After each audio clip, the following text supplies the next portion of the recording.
Welcome to History of the Netherlands, where we explore the events and characters that, over time, have transformed a swamp into an amazing modern marvel.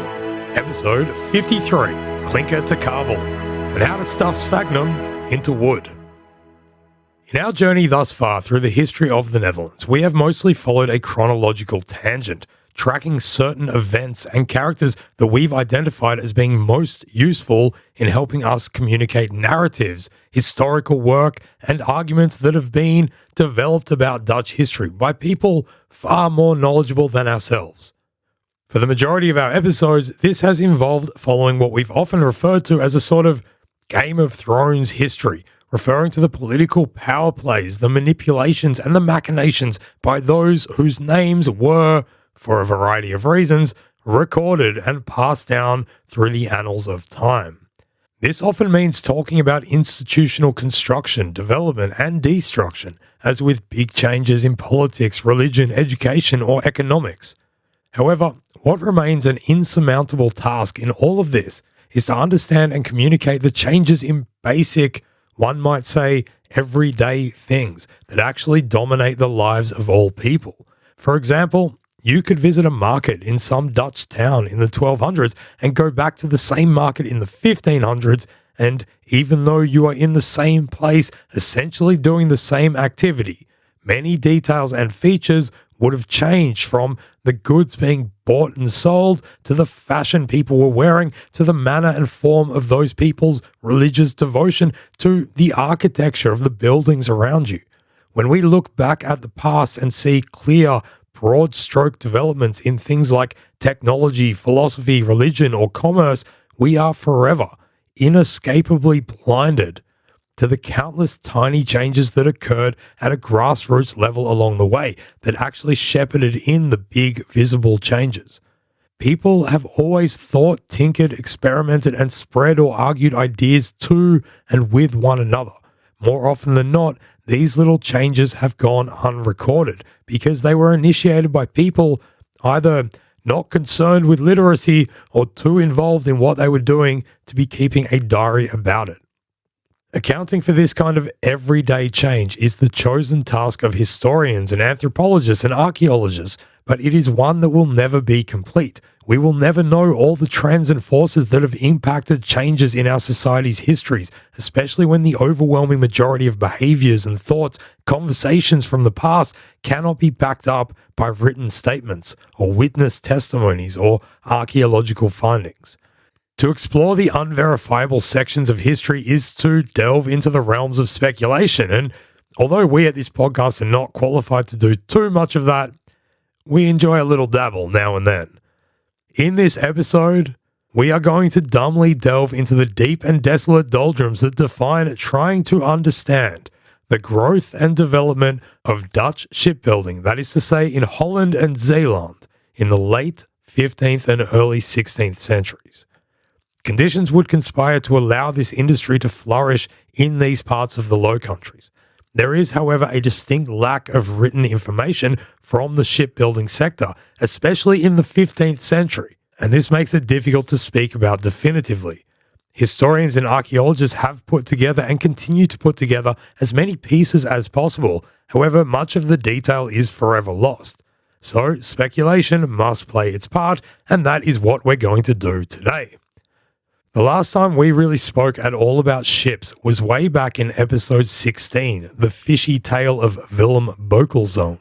That was little more than a glancing description of the Haringbuis, the herring fishing ship that was developed in the Low Countries in the late 1300s, early 1400s, that allowed fishermen to spend extended periods of time out at sea. Beyond that example, the extent to which we have spoken about shipbuilding was also in that episode, talking about the relationship between the fishing and the shipping industries. To quote myself from way back in a time when we were but sweet, naive children of a podcasting summer, quote, "Shipbuilding was another area that tied in with this fishy fortune. For a long time already, it had been one of the main industries in Holland, Zeeland, and Friesland, and as necessity drives development, so did Dutch ships develop to cater to the growth of the herring industry." End self-quote. Well, friends, that is grossly insufficient coverage of an industry that has long been so fundamental to the Netherlands. If you want just a glimpse at how profoundly important Dutch shipping would become to other peoples around Europe, we can do that by breaking into an early ding ding ding, bet you didn't know that was Dutch. Here is a roll call of English maritime words that we bet you didn't know were Dutch. Pump, skipper, sloop, smuggler, trigger, and yacht all come from Dutch, and they were all popularized in English during the time of Dutch maritime ascendancy, which will be happening in the 17th century. We can also look at Russian words of a Dutch origin, purely because the Russians adopted Dutch naval practices after Tsar Peter the Great visited and lived in Holland in the late 17th century. Until then, Russia had not had a proper modern navy, so many nautical terms simply did not yet exist. As a result, they borrowed from the Dutch, who were teaching them. Some examples include the modern Russian word for pennant, like a small flag, is wimpel, coming from the Dutch wimpel. The word for a shipmate, stuurman, comes from the Dutch stuurman, who was the person in charge of steering a ship, and the word for sea voyage is vaarwater, coming from the Dutch word for a navigable waterway, vaarwater. Also interestingly, while the Russian words for north, east, south, and west are said in Russian on land, at sea, in Russian naval culture, reading the directions on a compass, you do it in Dutch, Noord, Zuid, Oost, and West, but in a more Russian accent. So, in line with the content of this episode, we bet you didn't know all those things were Dutch, unless you've listened to our bonus episode in which we covered it already. Hopefully, though, the point is made. Dutch shipbuilding will be so fundamental to the history of the Netherlands going forward that were we to ignore it any longer, any further analysis of that history from this point would have us being like a vessel swept out to sea without a rudder. So, let's go get ourselves a rudder. Specifically a Dutch rudder. To do this, let's imagine our way to the 1490s. You are a worker in the shipyards just outside of Amsterdam, a wealthy mid-sized town in the north of Holland. After having gone to mass at the old church in the town centre, you're heading back to the shipyards you work on. You cross the Zeedijk, the raised levee on the eastern side of town. You pass through a small portcullis called the Waterpoortje, a gate set in the city wall that was only built in the previous decade. This portcullis brings you out to a bridge that crosses over to an island called the Lastage. This is distinctly not a part of Amsterdam. It's a raised strip of land built up in the moorland just outside the walls on the eastern flank. The informal name Lastage indicates a place where goods are loaded and unloaded onto boats. In 1387, the Amsterdam City Council first gave permission for people to build ships outside the city's defences here. Since then, it has developed into an industrial shipyard area. However, there are still people living on it. They're generally other workers like yourself, living and toiling, and in the way that humans do, together forging a sense of communal identity in defiance of the city's demands. Your footsteps thud out on the wooden bridge as you step across it. A gust of wind assaults you with a sharp scent of burning pine tar and pitch, invading your nostrils and causing your eyes to water. A smelly, loud hubbub of activity awaits you amongst the workshops, the warehouses, and the living quarters. You step off the bridge onto the soggy ground, and you are immediately surrounded by the sight and scent of rough-hewn timber. Around you are stacks of logs, mostly oak and pine, that have been brought down the rivers from Westphalia and Bavaria in Germany, but also from further away places like Sweden and the Baltic lands. There are piles of wainscot and wooden lattices lying against the ramparts. It feels rather chaotic. In the distance is a long row of buildings. These are workshops and warehouses where the wood will be taken and dried before being fashioned into either framing or the actual planks that are formed into the ship's hull. You see a long rope walk. It seems to cover the length of the entire island. You watch as a child around 8 years old spins a wheel while a rope maker walks along the entire length, making sure the strands of hemp or flax fibers are being correctly spun into rope. You register the rhythmic hum of handsaws going to and fro, gnashing their teeth through fibers of wood. There is a bang, bang, bang of a hammer, accompanied by a pause as somebody picks up another nail or rivet or cintel and puts it in position before forcing it into place with another bang, bang, bang. How good is that? The harbour's water flanks your left-hand side, lapping a sort of beach that is used to either float ships or for careening them on their sides for hull repairs. You look towards the harbour and see what looks to be a very newly built ship crane called a windlass lingering over the water. A quay runs in front of you towards the buildings and opens up even further into a huge yard space. On both land and water, there are ships at varying states of development. Those on water are obviously closer to completion, if not finished already, and bob about, held reasonably in place by anchors and mooring tethers. Others are less complete. You count 3 of them in their early stages on the dry dock, mere skeletons propped up by scaffolding, with men clambering over them like ants over the ribcage of some great deceased beast. They are busy measuring, talking, hammering, and sawing. You walk up to one of the partly built ships, past the accompanying workbenches, and look at it with a critical eye. It is a bouse, a fishing ship, that a team of you have been working on for some weeks. The massive keel runs the length of the boat, bow to stern. Towards the bow, the front end of the vessel, one massive piece is joined masterfully with another huge oak beam, giving the characteristic profile of these low, broad ships. One major difference with normal buses, though, is that this one has been given a deliberately lower bow. The framework to create the fat hull already reaches out from the keel. You bend down to look underneath at the work that was done yesterday when the garboard strakes were laid. The garboard strakes are the first planks of the hull that run adjacent to either side of the keel, going from bow to stern, front to back, on the underneath of the ship. Your inspection tells you that they were expertly joined to the keel by the carpenters. A good job on these strakes is crucial for a ship's watertightness. You crouch further down and slowly walk the length of the ship, looking at the caulking on the strakes, inspecting the fine work for faults. You are relieved when you don't find any.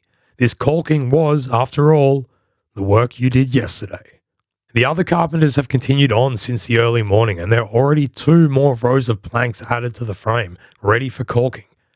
You appreciate the way that they have been fit together using a method known as Carvel or Carvel. The side edge of each plank has been exactly planed, allowing each plank to perfectly meet the face of their neighbor, which makes it difficult to tell where the edge of one plank meets that of the next. This is the way you personally prefer.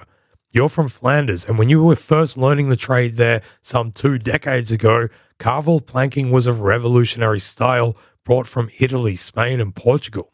You consider how here in Holland it is only recently that more ships are being built entirely with the joined edging. This ship, though, is to be a bastard combination of Carvel and the locally far more traditional Clinker built method. Clinker design, or lap strake as it is known in English, is how ships have been constructed north of the Alps for as long as anyone remembers. You know this method inside out, it having been the standard here for so long. It means the planks overlap each other as they line the hull, held fast by wooden nails. After the nails have been driven in, caulking is put at the place where the beams overlap to make it watertight, and then more caulking is fixed into the place with sintels. A sintel is a piece of iron which gets hammered over the seams. A few weeks ago, you heard one of the blacksmiths complaining about the prospect of hammering 12,000 sintels into this new ship. Your own master from back when you were an apprentice had spent his youth in the shipyards of Sluis. He used to brag that he was in the crew behind the first Carvel-built ship in the Low Countries, sometime around 1440. Many times from many sources, you have also heard talk about another Carvel ship that was built in Zierikzee about 20 years after that. It's a well-known story because a shipbuilder from Breton in France was brought in to do it. Word spread that the local shipbuilders were too afraid to stray too far from making the flat-bottom river ships and coastal vessels in the Clinker fashion. A Frenchman had to come and do it for them. You grimace at the thought of such a slur on your reputation. You've always been excited to work on large, seafaring ships and not just smaller vessels like a common scout. There are different advantages and disadvantages to both Clinker and Carvel, though your preference is for the latter. A Carvel must have sturdy interior framing to attach the planks to, whereas the Clinker utilizes each plank as part of the structural integrity. Carvel is therefore heavier because of the extra framing, and the Clinker is lighter. Carvels move, though, through the water much more smoothly, but they are also extremely rigid ships, meaning they can be built larger, they can have bigger hulls, and they can bear more complex rigging systems. Clinker boats, on the other hand, along with their lightness and strength, grab the water more easily and get to higher speeds, since they do not sit as low in the water as the Carvels. This is also an advantage for the shallower waterways of the Dutch River Delta. A group of important men are standing around talking. One is the skip's timmerman, the main ship carpenter, and another is the owner of the wharf and of the ship being built. You can hear them going back and forth discussing what has been an ongoing topic for weeks. It is a variation of a conversation that you've heard many different times across your whole life in every shipyard you've ever worked in. In your experience, some shipbuilders, who are almost always also skippers, are determined to experiment and want to innovate, while others are more risk-averse and stick to the traditions that they have always known. Any ship is at risk of being completely lost on a voyage, so experimentation adds extra risk to what is an already inherently risky enterprise. That this ship you are working on is going to be a bastard combination of Clinker and Carvel is a testament to this shipbuilder being willing to try something, but not yet ready to fully let go of the established norms. Ship owners are usually influential local businessmen whose main focus is profit, so they may push a builder to cut corners or try a risky new idea if they see the financial benefit. On the other hand, you have also seen many ship carpenters and builders want to try an idea that they learned from a peer, but then been stifled because the financial backers did not wish to risk the ship's financial productivity. In the case of this particular boat, there are a few things that the two men have been discussing and arguing and debating over for many moons, as the planning phase has moved into the construction phase. Nobody here is working from a blueprint, just from knowledge, experience, and skill, and so things can be tinkered with and changed throughout if it is agreed upon. So the conversation is often about value, productivity, and technical change.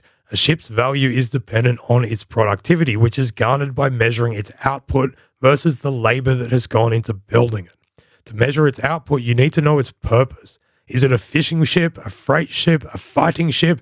Depending on its purpose, the desired ratio is determined, which is length versus breadth. A ship with a higher ratio, say long and thin, will be quicker, but not traditionally carry as much cargo. The shipbuilder and the ship owner need to agree on the ratio, and from that, the ship carpenter will determine the required depth. The main purpose of this particular ship is to sail long voyages into deep waters and hold as many fish as possible, but the builder and the owner were not able to easily agree on the ratio. This is because the owner wanted to also have a large cargo hold so as to be able to haul in as much of the fish as possible, but also to be able to use it as a cargo ship in the herring off-season, when he could send it on a voyage to the Baltics and to Spain. He understands that buses in general have a higher ratio than other sailing ships, but his demands to increase the size of the whole ship were countered by the shipbuilder's opinion that the greater size could actually compromise the purpose. The herring industry skyrocketed over the previous century, not just because of the herring bus, but also because of the development of massive herring nets to be dragged across huge shoals of fish. This is why buses had to have such high ratios. The shipbuilder has been arguing that were he to increase the ratio much further, the net would actually be dragged too quickly, poorly affecting the catch and therefore lessening the overall output of the ship. In the end, the owner cedes to the builder, with it being decided to build this ship at a ratio of 4:1, meaning in the 21st century terms, it will measure 20 meters long and 5 meters wide when built, with a depth of about 3 meters. Anyone building a fishing ship in Holland at this time also has to decide whether or not to include a boom. A boom is a separated compartment in the hull, through which seawater flows in and out. A catch of fish or even processed fillets in casks can be thrown into the boom, and the ship can travel even further and catch even more. The problem with a boom, though, is that only fish can be stored in it, so the ship's secondary capacity as a cargo ship in the off-season would then be sacrificed. We know that the owner of this ship definitely wants it to partake in off-season trade, so this ship will, radically for a herring bus, not have a boom. It will be boomless. Another big decision was the rigging. How many masts, how many sails? In the north of Europe, conventional clinker-built ships had been single-masted for centuries, and sails had been square, whilst in the Mediterranean, lateen or triangular sails had been the norm on their sturdier Carvel-built ships. Some 75 years before you're working on this shipyard, a revolution in rigging had erupted that would combine elements of both styles. When a shipbuilder, probably in the southwestern area of France, created the first fully rigged ship. This meant a large Carvel-built ship with 3 masts, a fore, main, and mizzen, as they're called in English, or in Dutch, foremast, hoofdmast, and bezaansmast. Breaking slightly out of our imaginarium, the English and Dutch words for the mast at the back of the ship, the mizzenmast and the bezaansmast respectively, both derive from the Spanish and Portuguese mezana, betraying how the greater change that overcame Dutch shipbuilding during this period derives from increased contact with Iberian shipbuilders, bringing their knowledge in this direction. On a fully rigged ship, of the 3 masts, the fore and the main mast have big square sails in the northern tradition, while the mizzen mast has a triangular or lateen sail, what was used commonly in the south. This type of sail allows you to sail close to the wind, which is to say as much into the wind as you can. The shipbuilder here, in this situation, is not convinced of the need to make this bus fully rigged, or at least wary of it, although it is becoming ever more prevalent in shipyards around Holland, Zeeland, and Friesland. The main issue is that these early fully rigged ships sit really low in the water, which is a big risk in the shallow estuaries and shifting sands off the coast of the Low Countries. A ship could easily run aground unexpectedly, which is why traditional single-masted kochen and schouts were more flat-bottomed. Again, though, the ship owner's determination to do the north-south trade run means that the ship would need to be fully rigged, as it would need to have the speed only full rigging could provide. So it was this shipbuilder's task to find a solution to this. One day he did, when he saw a Flemish hulk come and moor in Amsterdam. He observed that the shipbuilders of that ship had already found functional ways to have 3 masts and a flatter bottom ship, but then he realized how slow this would make it. In the end, though, the design the builder and the owner have settled on is for a fully rigged bus with a moderately high ratio, 3 masts, and a combination of Carvel and Clinker planking. They dropped the bow, a radical change for this type of ship, meaning that it won't be the quickest vessel, but the transom, which is the very back of the ship, will be made square instead of the usual rounded, and this will give it the extra carrying capacity that the owner wants. All in all, you think to yourself, this ship's design is typical of the era. In it, traditions, experiments, and borrowed ideas are all colliding in an effort to balance desired cost, speed, strength, handling, and capacity. After your inspection of your previous day's work, you walk from the ship towards a big barrel hanging from a tripod, raised above a huge fire pit. It is this and several other barrels around the yard that are belching out the acrid smoke that you sniffed earlier. Bubbling away inside these barrels is pine pitch, which is used in the caulking of boats. That's why you're there today, because you are doing the caulking on this ship. You've come up from Flanders, having made your way here because there's just more work in the shipyards in Holland nowadays. Back home, they'd call this particular task tingelen, but these strange folk with their flatter way of speaking call it breuven. You make your way to the foreman and you start your shift. Boats need to be watertight, of course, and ever since humans started building them, we have been seeking to keep them so. Wood is an organic product that reacts to its environment. It will grow and shrink with changes in temperature, and all wood has or develops cracks in it, which need to be filled in via the process of caulking. This involves an organic compound being jammed into the cracks in the wood. This can't just be any old compound. Hemp was commonly used, and so too was oakum, which is the unwound fibers of old rope. Another material common to the northwest of Europe is moss. Yes, moss. This is rolled up into little snakes and jammed into the crack by use of a wooden wedge and mallet. If the ship has just been careened in the water or is hauled up and is still wet when the caulking is done, it will be enough to just let the wood take the compound as it dries out and shrinks. However, if the wood is already dry, such as in this case, the compound must also be protected by a waterproof substance. Pine resin is a fantastic natural waterproof substance.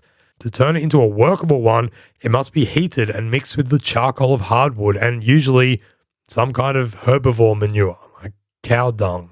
So, in the midst of this whole scene, you can also imagine somebody is certainly shoveling shit somewhere.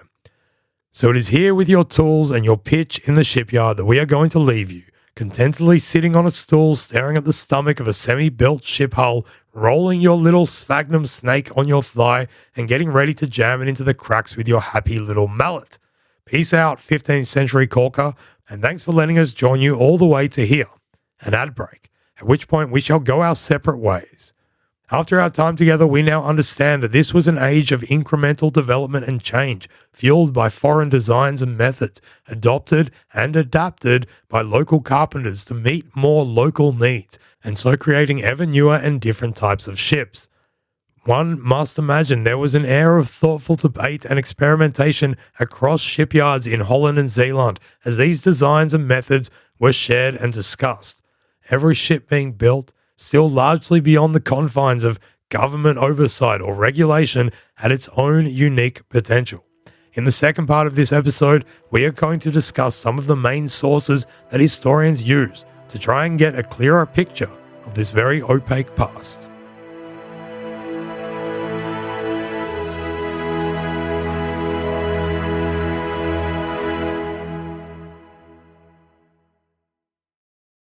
Welkom terug. Welcome back.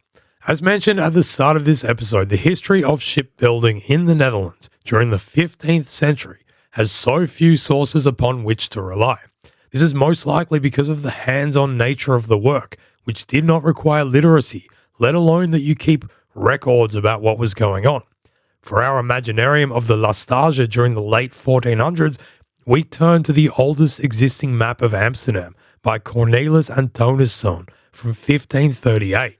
That is obviously almost half a century later from when we set our scene, so we did try to scale it back a little bit, as there was quite a lot going on in the Lastage in the period between our imaginary visit and the painting being done, which we will get into in later episodes. If you haven't seen the painting, by the way, do yourself a favor, spend some time going over it slowly in high resolution, which you can do online. It is incredible in its detail from a bird's eye perspective that Antoniuszoon had to concoct himself. When you're looking at it, the Lastage, the area we're talking about, is in the bottom left corner of the map. As to other sources, well, archaeology has become central to furthering the technical understanding of ships and shipbuilding, while the wider, though not complete, emergence of ship carpenters' guilds in the 16th century provide documents such as guild letters that do give some sort of insight into the main people who were involved in the creation of ships. So let's turn to archaeology and take a stroll down Sphagnum Street to explore one example of how archaeology can help us imagine a scene such as that which we depicted in the first part of the episode. If you've been listening to this podcast since its inception, you're no doubt feeling a little bit disappointed that in the first half of this episode, we just casually mentioned that moss was used in caulking and then moved on without discussing it in any further detail. Well, fear not, dear listeners, because we are not going to let an opportunity pass up to go into way more excruciating detail about moss than you could ever want. In the essay, The Analysis of Caulking Material in the Study of Shipbuilding Technology, the authors tell us that, quote, material that serves the purpose of caulking must have special qualities. First of all, it should prevent the penetration of water, and it must be easily pushed into the narrow joins. Moreover, it must last for many years, which means that it must withstand fluctuations in temperature and salinity and must be immune to microbiological decay. End quote. In this study, 182 caulking samples were taken and analysed from 92 shipwrecks ranging from the 9th century to the 20th. Some of the materials found to be used in caulking included liverwort, in one instance, and even hair, quote, found in medieval and post-medieval shipwrecks, end quote. Animal hair was used deliberately, although I can't help but speculate that some may have found its way there when the caulkers rolled whatever substance they were using into a little snake on their hairy thighs.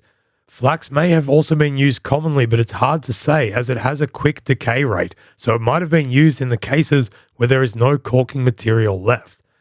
Let's come back to moss though. I don't have to tell you, dear listener, that moss is certainly a resource in this part of the world of which there was and is no great lack. This abundance is reflected in the caulking analysis. The vast majority of the samples studied have been caulked with moss, and while there are cases of multiple mosses being used on one job, as many as 12 different types in the case of a 12th century wreck found near Utrecht, over 50% have been done with just a single kind. What is noticeable and interesting, however, is that prior to the middle of the 13th century, the various mosses collected for use in caulking had originated in woodland areas. In the Netherlands, this means either from the sandy soil dunes along the coast or from the eastern reaches of the country. From the middle of the 13th century, however, the moss samples revealed types from different and wetter environments being used, having been mostly taken from, quote, mires, peat bogs, heathland, fen bogs, ditches, oxbow lakes, and reed land, end quote. Reedland is also the new informal name of Western Australia nowadays. What is more, dear listener, is that this shift was, quote, accompanied by a predominance of sphagnum, end quote. Sphagnum? Yes, of those samples in which just a single moss had been used 82% of the time, that moss was sphagnum. As we have looked into in previous episodes, the 11th to 16th centuries were marked by intense terraforming, blocking out water and forcing its split tangents into more and different parts of the country as it pushed inexorably northwest. This increased the general bogginess of the land as large swathes of it continued to sink down to the waterline. Whether this transformation is reflected in or connected to the increased use of sphagnum and other wetland mosses in ship caulking is speculation on my part, but it's speculation I am willing to float. Another possible reason for the shift towards the use of sphagnum and specific single moss caulking techniques is that shipyards were originally in more agricultural areas and just collecting moss from their nearby environment. Simply put, these mosses became rarer or even vanished from the area completely as the industry grew from the 13th century onwards. The abundant species of sphagnum in the Low Countries may well just have been the most common and efficient type to use on a relatively large proto-industrial scale. Also, for the purpose of caulking, sphagnum simply meets a lot of the requirements the people doing this would have learned to identify over time through trial and error as the skills, knowledge, and trade developed and ideas were spread and worked upon. The idea of caulk is that it absorbs water and fills gaps in wood to prevent the water getting through. Sphagnum mosses have cells that do just this. Dry sphagnum papillosum has been shown to be able to absorb 41 times its body weight in water. Alas, we do not have recorded diaries of caulkers and master ship carpenters processing all these lessons that led them to deciding that a single-use sphagnum stuffing was a better option than a myriad of many mosses. We can only speculate that along the way, mosses like sphagnum with longer tendrils were identified as being the best thing to use for a job that people were becoming more sophisticated in, both in their practices and their tools. So besides telling us of another little important aspect of moss in this little side sphagnum story, we can also get an idea from this study of how laborious and loving labor by archaeologists, historians, and scientists today can slowly and incrementally build up a better idea of what really went on back then. So with that in mind, what, if any, written sources are there to tell us about shipbuilding in the 15th century? Firstly, a reminder that the origins of the trade of ship carpentry exists in countless occasions of people way back in the mists of time, literally marking out a spot on a beach or next to a river, finding some local wood, and building a boat. The grassroots, largely unregulated nature of it will not change for a long time, and not at all in a uniform way across the Netherlands. Holland and Zeeland urbanized later than the southern Low Countries, and the shift of shipyards from rural areas to urban ones was slow. The Lastage, where we imagine spending the first part of this episode, provides a perfect example of how, outside the bounds of regulation, shipbuilding existed within a town. From the late 14th century up until the mid-16th, There was near constant contention between the people living and working there and the city. Shipbuilding was an inherently high fire risk for any town in the late Middle Ages, so it was often shunned somewhat, or at least pushed outside the bounds of the city limits. Across the Low Countries in the Middle Ages, trades coalesced into guilds. Tradesmen collectivized and turned themselves into legal bodies, shoring up their particular craft and guarding its exploitation by a town authority or being conducted by outsiders. Guilds provided environments in which particular ideas and skills and knowledge could be nurtured and transferred generationally within the guild, even if guarded fiercely from the outside. Contradictorily, however, guild apprenticeships involved spending time as a journeyman, which sent youth far and wide to come into contact with other people, inevitably sharing ideas, skills, and knowledge. Guild structures and influence varied from place to place.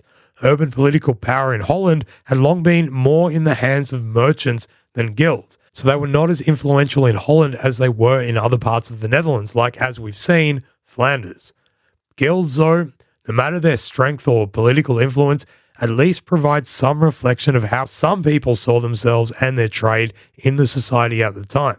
The mere existence of a guild and people wanting to belong to it tells us something, as it does when people choose not to belong to a guild.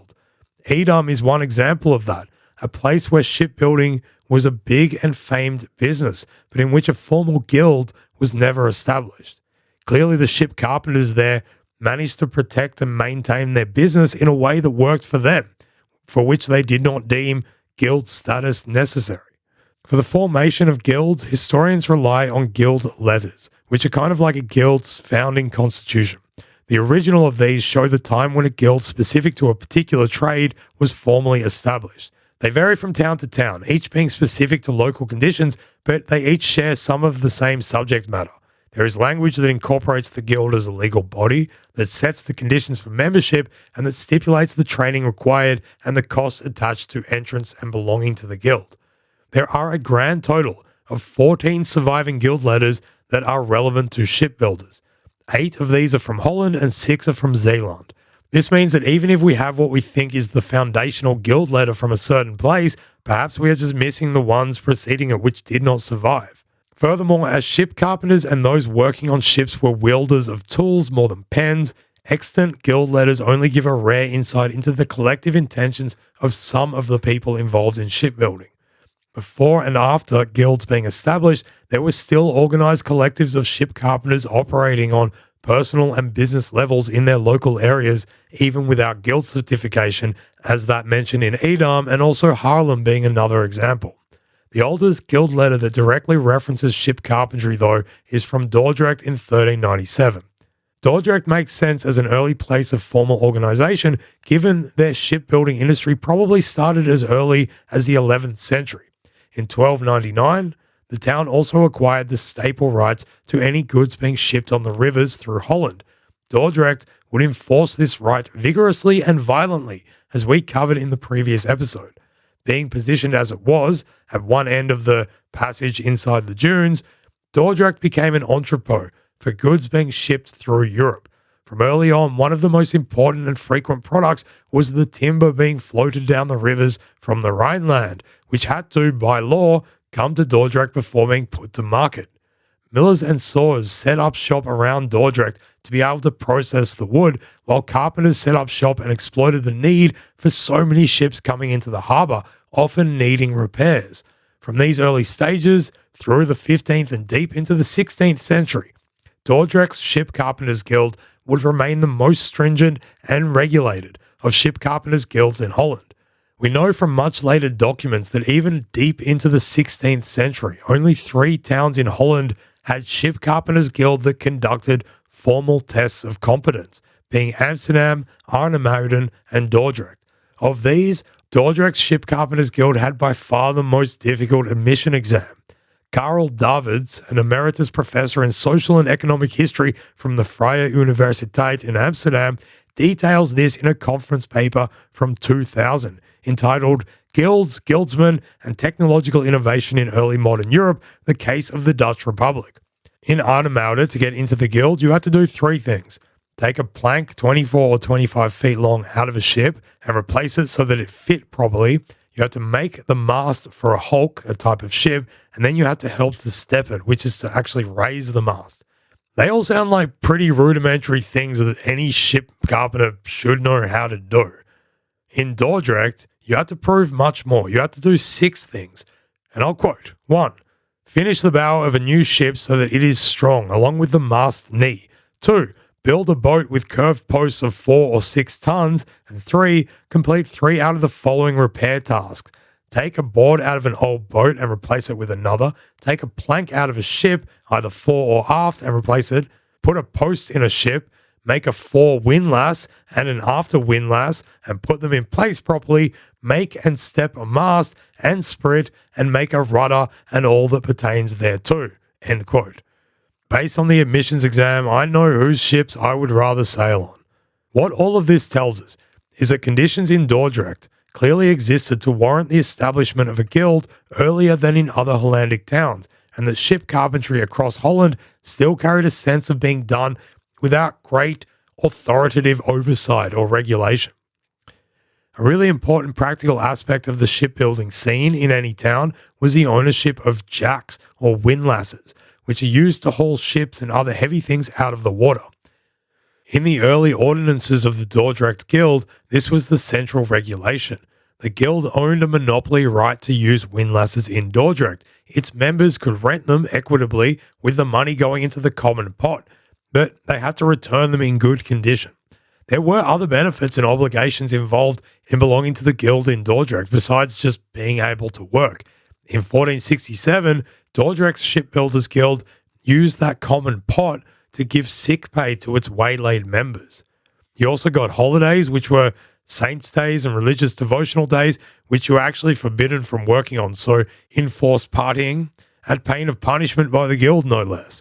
There were also various obligations which one might not expect, like you had to be in possession of a tabard and kaproon, which was a long cape and a fancy hat that had to be worn at every formal occasion, including the funerals of guild members' families. You have to imagine that more than one ship carpenter in Dordrecht had some sweaty palm moments trying to find his hat and his cloak, desperate not to be late to his mate's mother-in-law's funeral and so be punished by the guild. It seems safe to say that Dordrecht's shipbuilding industry was relatively advanced in its sophistication from early on. Richard Unger, whose vast work we have counted upon so greatly for this and other episodes, makes the point that the establishment of a guild is first and foremost an act of economic defense. Using Amsterdam's ship carpenters as an example, he writes, quote, "For Amsterdam ship carpenters in a rapidly growing town with a well-established guild system and a government deeply involved in regulating all aspects of shipping, the choices were limited. They could let the town government legislate for them. That had obvious disadvantages. Guild organization was common, so the ship carpenters turned first to larger guilds, which might protect them, and then finally to self-regulation through the chartering of their own independent guild." End quote. The same situation applied to Rotterdam and Hoorn, 2 other cities in which shipbuilding would become baked into their very identities. Amsterdam in 1500 was a town of around 10,000 burghers. It had developed a shipyard in the boggy marsh just beyond the city limit, the area that we've been talking about, the Lastage. Though small, Amsterdam also enjoyed particular trade rights that a shipping and therefore a shipbuilding industry could be nurtured by. The town had received a staple right to all German beer coming into Holland in 1323, and it was well positioned to also take advantage of its defeat of the Hanseatic Vendic cities in the early 1440s, which we covered way back in episode 23. Following the successful wars against the Hansa, Amsterdam then hauled ridiculous amounts of grain back from the Baltics and would continue to do so for centuries. To all effect, it became a grain staple. Carpenters, not just ship carpenters, belonged to the same guild as blacksmiths, as well as at least 2 other guilds, before 1468. After that time, they formed their own brotherhood of, quote, house carpenters, ship carpenters, and others, end quote. This brotherhood appointed captains, which maintained an altar, which is a part of the religious component of a guild's existence that we aren't going to go into because you should just look at everything from this time through the lens of hardcore religious devotion. The first record specifically pertaining to ship carpenters in Amsterdam is a document from one of these guilds from 1500. But the ship carpenters themselves don't get their own official guild letter until way later in 1578. That document from 1500 does assert certain things specific to ship carpenters, namely that, quote, order, rules, and policy be made for carpenters and, among others, ship carpenters, end quote. This mention alone tells us a fair bit about the increasing value of the skills and knowledge of the trade. It also tells us that the men who composed it had concerns that they needed to protect the economic strength of ship carpenters and guild members and control certain tools. The first three articles put limitations on shipbuilding and its related activities. The first says that each ship carpenter must dedicate £1 to the guild's altar whenever a ship was built. Secondly, at risk of a fine, only members of the guild were allowed to work on a ship. There was an exception to this, which was that if the person paying for the ship could not get any tools, and the guild members would only work for higher pay than journeymen or foreign workers, such as our imaginary character from earlier. The third article is about the guild always being in possession of certain tools, bellows, used by caulkers to remove old caulk, and windlasses, of course, those jacks that haul ships out of water. Again, while this all tells us about the direction that some ship carpenters wanted to go, it still tells us nothing about shipbuilders who did not wish to partake, or perhaps who hated the oversight, the regulation, and the exclusivity that was the nature of guilds. Even though guild letters tell us something, we do not get any other perspective other than that of those who were involved in writing it. And so while it is tempting to look at these early surviving documents from Dordrecht and Amsterdam and other towns like Veere and Alkmaar and point to them as foundational points of the movement of shipbuilding from something grassroots into something more looking like industry, that is only a fragmentary view. What they really tell us is that ship carpentry was valuable enough in those places at those times to warrant invested parties trying to protect their own interests in it. It does reflect the transition that shipyards had made from the 15th into the 16th centuries, from places on the outskirts, often in rural domains, to locations more within urban settings. Unfortunately for all guilds, and no less any that were created by ship carpenters, inherent within their training structures and the nature of their exclusivity was a double-edged sword that would be their eventual downfall. On the one hand, the skills and knowledge were nurtured, and albeit guarded, they were handed down from generation to generation. But on the other hand, in an industry that was not trying to maintain a standard, but more to always push for better, bigger, faster, and more economically viable, the guild apprenticeship system saw young journeymen traveling far and wide, sharing and absorbing information from various sources on ship carpentry. As the history of the Netherlands would proceed into the 16th and 17th centuries, shipbuilding would remain integral to the shipping and trade that were fundamental to the growing financial systems and which would be crucial to martial and military endeavors of what would become a dominant thalassocracy. It would cease to be the grassroots and non-regulated industry that had been its origins and become a focus of state and private venture. Leaning again on Unger, quote, dating from the late Middle Ages, guilds of independent producers, organizations given legal status by towns, brought together the owners of wharves who were skilled laborers. Not common in areas outside Northern Europe, those institutions oversaw training in the techniques of the trade and offered a rudimentary system of grading levels of accomplishment. The guilds then gave ship carpenters an easier path to move to other towns, and in the process increase their own knowledge while disseminating information more broadly. By the 17th century, the role of those institutions decreased in importance, in part because the need to spread technological innovations declined and the scale of construction grew. The concentration of authority in the hands of the designer of the ship led to a de-skilling of workers on the wharf and reduced the need for training. End quote. A large reason for the decline of the need for technological innovation to be spread is because by the 1580s, about a century after the time period of this episode's focus, the environment of ship carpentry in Holland produced a ship called the Flout, which is seen as the bookend ship that caps a particular period of Dutch ship development that started with the herringbus way back in the early 15th century. As we tried to show in the first part of the episode, there were so many different changing facets in the design of ships that were fueled by this experimentalism. When the Flout was developed, that was it. They'd nailed it.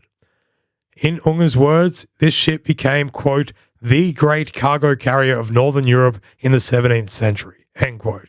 It would make up the majority of the Dutch merchant fleet upon which this coming era of commercial prosperity will depend. The Flout was far longer and narrower than its predecessors. According to one source, the poet Velleius, the original Flout had a ratio of 4-1, but this became even 5 or 6-1. It was a 3-masted ship with a shallow draft, requiring fewer crewmen than equivalent ships of its size, and it had a large hold to carry as much cargo as possible. The Flout would be the eventual result of the period of ship carpentry that we have been focusing on in this episode. She would emerge at a later time, be produced more industrially and under greater government oversight and regulation than her predecessors, by ship carpenters who were becoming absorbed into the urban social structures, such as with guilds. This eventual ship, however, that will carry unforeseen amounts of goods and people across the planet, can still find her origins in all those little ideas, experiments, risks, and adaptations made by countless and forever nameless people in random little shipyards across Holland and Zeeland in the 15th and 16th centuries. Thank you so much for listening to History of the Netherlands. That is our 3rd episode in a little over a month. What do you call that, Julian? Productivity. Productivity, that's right. And this show and its productivity would not be possible without the help of all the people around the world who chip in a little bit of cash for each episode, making the show possible. We've talked a bit about ratios in this episode, and if this podcast was a shipyard, it would have a very low episode to time ratio. But we like to think that the ships still float. Go to patreon.com/history of the Netherlands to invest in keeping this boat afloat. We would like to especially thank the following people who have done just that. David Bailey. Speaking of maritime things, David, your name makes me think about the episode of The Mighty Boosh where Howard Moon meets an aquatic half-man, half-fish named Old Greg, who has a mangina and enjoys drinking Baileys from a shoe. Have you ever drunk out of a shoe, David? David Old Greg Bailey. Thank you very much. Emma Kennedy, who I can only presume is related somehow to Carl and Susan Kennedy from Neighbours. We're just now going to call you Dr. Carl. Cheers, Dr. Carl. And Elpeniki Liberis. That's a beautiful name, which I've probably mispronounced. You don't really need a nickname. But if we were to give you one, it would go Elpeniki Minaj Liberis. Try not to get arrested at Schiphol Airport like the real Nicki Minaj. And Lika Sloot. Lika has the perfect Dutch name. For those who don't speak Dutch, a sloot is a ditch full of water, often dug to drain water out of a polder. Could not be more topical. That's awesome. Cheers, Ditchy. And finally, Nico Bellasims. Well, way to give yourself your own nickname, Bella. Until next time, doei.